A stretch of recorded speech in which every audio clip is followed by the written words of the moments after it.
Bonjour à toutes et à tous. Match Sénégal-Ghana cet après-midi à Mongomo, en Guinée équatoriale. L'attaquant des Black Stars, Asamoah Gyan, ne fera pas partie de la rencontre.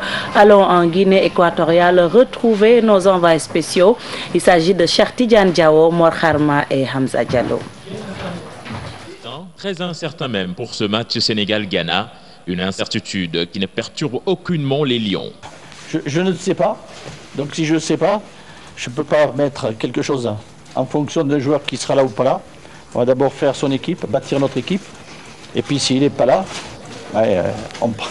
l'équipe jouera à sa façon et n'adaptera pas quelque chose à quelqu'un qui n'est pas là. Côté ghanéen, l'on reconnaît la qualité de l'adversaire, mais le mot d'ordre est la gagne pour la bande à Avram Grant. Oui, c'est vrai qu'on a une poule assez compliquée. Je pense que ce match va être un match pas mal. Il y aura beaucoup de détermination des deux côtés. Ça fait longtemps que le Sénégal n'a pas été loin aussi dans cette compétition. Alors ils auront à cœur de bien faire. Ça sera à nous d'être vigilants, à nous de faire notre boulot pour essayer de bien débuter ce premier match. Dans un groupe dit de la mort, les deux sélections feront tout pour éviter un faux pas en match inaugural qui pourrait s'avérer fatal. Cheikh Tidiane Diawo, restons en Guinée équatoriale. Après la sortie d'Alain Giresse, le ministre des Sports a réagi. Matar Ba a évoqué les primes ainsi que les conditions d'hébergement. Je vous propose de l'écouter. Toujours, il est au micro de nos envoyés spéciaux. Toujours effectivement des missions qui précède l'équipe nationale pour prendre toutes les dispositions. C'est ça qui est en train d'être fait. Et le président de la République, lors de la remise du drapeau national, a déjà indiqué que effectivement les primes ont été revues à la hausse et qu'il attend le jour de la finale, quand on gagnera la coupe. Chaque joueur aura, en plus de la prime fixée par le ministère des Sports et la Fédération sénégalaise de football, 20-30 millions. Pour ça, c'est une émulation. Donc, ce qui est beaucoup plus important aujourd'hui, c'est d'être déterminé, avoir le patriotisme qu'il faut et suivre, en tout cas, ce que le président de la République veut. Il veut une équipe. Restons toujours avec la première sortie de nos Lions. Les supporters sénégalais rencontrés croient en une victoire. En tout cas, les pronostics vont au bon train. Certains espèrent même un score fleuve. Je vous propose d'écouter ces Sénégalais interrogés par nos reporters Pape Faraning Younous Diatta. Apporter quelque chose, pas plus que ce que les autres ont fait en 2002, mais quand même une lueur d'espoir parce qu'on sent que c'est une équipe qui commence à naître et sur ce, je voudrais quand même qu'il gagne le premier match pour donner espoir à notre pays. Pour ce match contre le Ghana, je suis très confiant. Nous avons une très bonne équipe et aussi un très bon entraîneur. Je suis très optimiste. C'est moi qui l'ai dit en bon français. À ce match-là, je pense que le Sénégal va marquer 2 buts. C'est moi qui l'ai dit. Et c'est forcé de reconnaître que le Sénégal marquera 2 buts. Qui va marquer ces bon, ça, vous savez, il faut jouer le ballon. En tout cas, on aura quand même. En tout cas, on va gagner. J'ai beaucoup plus de confiance à ces jeunes-là parce qu'ils ont dû prouver la moitié du cursus. Il reste maintenant d'accomplir la mission. Mon pronostic, c'est que demain, on battra minimum 1-0. Le but sera marqué par Sadio Mané ou par Mambiram. Procès Karim Wade, l'audience a repris ce matin après la fin de la diète observée par l'ancien ministre depuis mercredi dernier. Mody Gueye est au palais de justice. Bonjour Mody Gueye. Bonjour Fatih. Alors, comment se passe la reprise ce matin? Alors, fait de diète pour Karim Wade qui ne s'est toujours pas présenté à la barre, mystère. Mais je peux vous certifier que ces avocats ont mis fin, ont levé le mot d'ordre de boycott puisqu'ils sont tous là présents au grand complet et Maître El Hadji Amadou Sall y compris. Une preuve que les incidents de mercredi dernier ont été apparemment résolus en interne. Et ce matin, c'est le bâtonnier de l'ordre des avocats, Maître Ahmed Ba, qui s'est déplacé ici à la salle 4 du tribunal de Dakar où se déroule le procès Karim Wade. Selon les informations que nous avons reçues, il va prendre la parole pour s'adresser à ses confrères de la partie civile et de la défense. un discours d'apaisement certainement, et il va vous rappeler aux uns et aux autres les règles d'éthique et de déontologie qui régissent le corps des robes noires, une première depuis le démarrage de ce projet Fati, histoire d'observer et de faire observer un bon déroulement des audiences, une audience qui n'a toujours pas démarré. Nous ignorons pour le moment les raisons de ce retard, mais rassurez-vous, nous y reviendrons dans nos prochaines éditions avec plus de détails, Fatih. Merci beaucoup, Mody Gueye. Je rappelle que vous suivez tout cela pour nous. Parlons de tout à fait autre chose. Les travailleurs des collectivités locales en grève.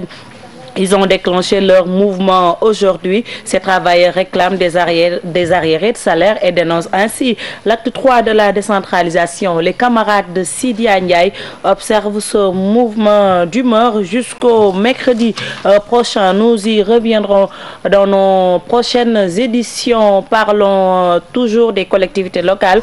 L'AMS, l'Association des maires du Sénégal, a un nouveau maire, Aliou Sall, il s'appelle. Il obtient 463 voix, suivi de Talla Sylla, le maire de Thiès. Compte rendu signé Aminata Mbaré Sow, Younous Diatta. Ils ont assisté au vote hier.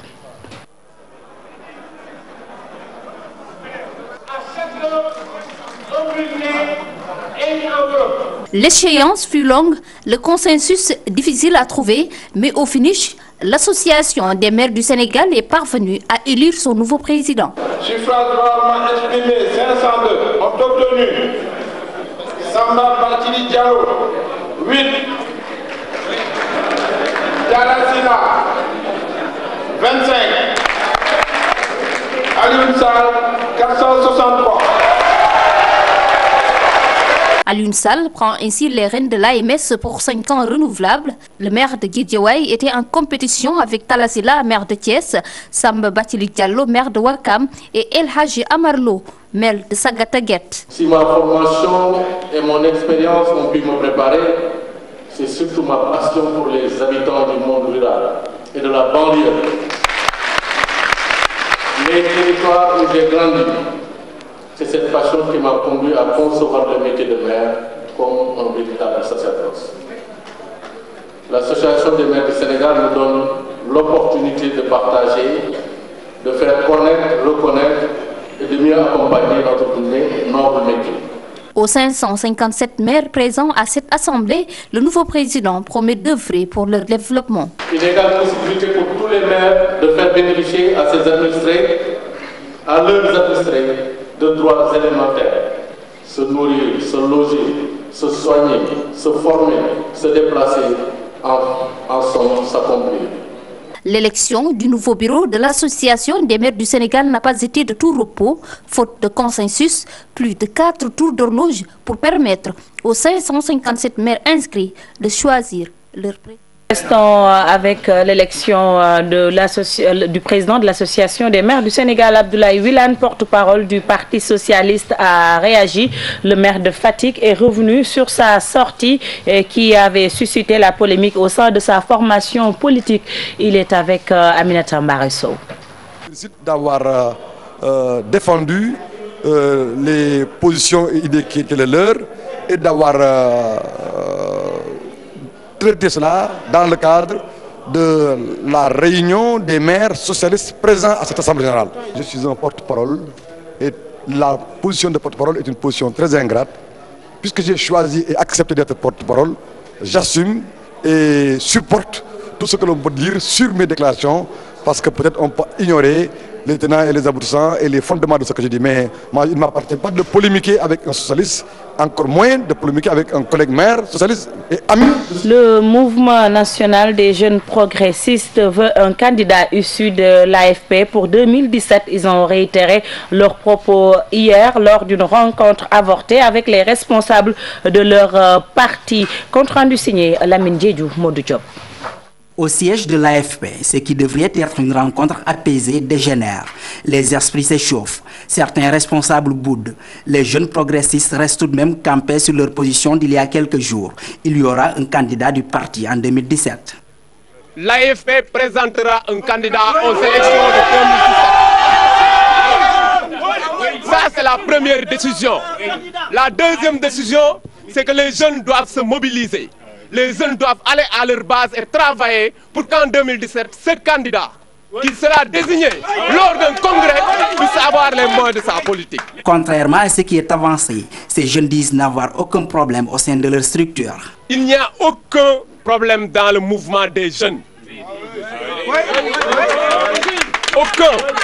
S'il y avait des problèmes, on ne pourrait pas regrouper autant de membres du mouvement des jeunes pour réfléchir. Loin d'être d'avis avec les jeunes, Cheikh Mbeng, membre du bureau politique, indique que l'AFP n'a pas de problème avec sa jeunesse, mais parle plutôt de crise interne. Il n'y a pas de crise au sein du mouvement national des jeunes. Mais la question, c'est qu'il y a un problème global au niveau du parti. Et c'est ce problème-là, il faut qu'on le pose et il faut qu'on en discute calmement. Les responsables politiques affirment par ailleurs que la commission de règlement de conflit sera saisie à cet effet. Il faut que les gens puissent s'asseoir pour discuter de manière sereine. Et c'est pour ça que les camarades ont proposé que la commission des conflits, justement, soit saisie et que la commission des conflits entende tout le monde.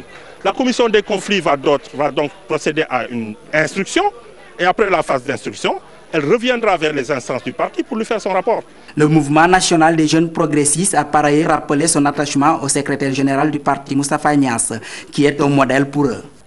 Mody Gueye, merci. Merci également de votre fidélité. Prochain rendez-vous d'information tout à l'heure à 13h pour le journal en Wolof. Merci de votre fidélité encore une fois. Bonne suite des programmes. Au revoir.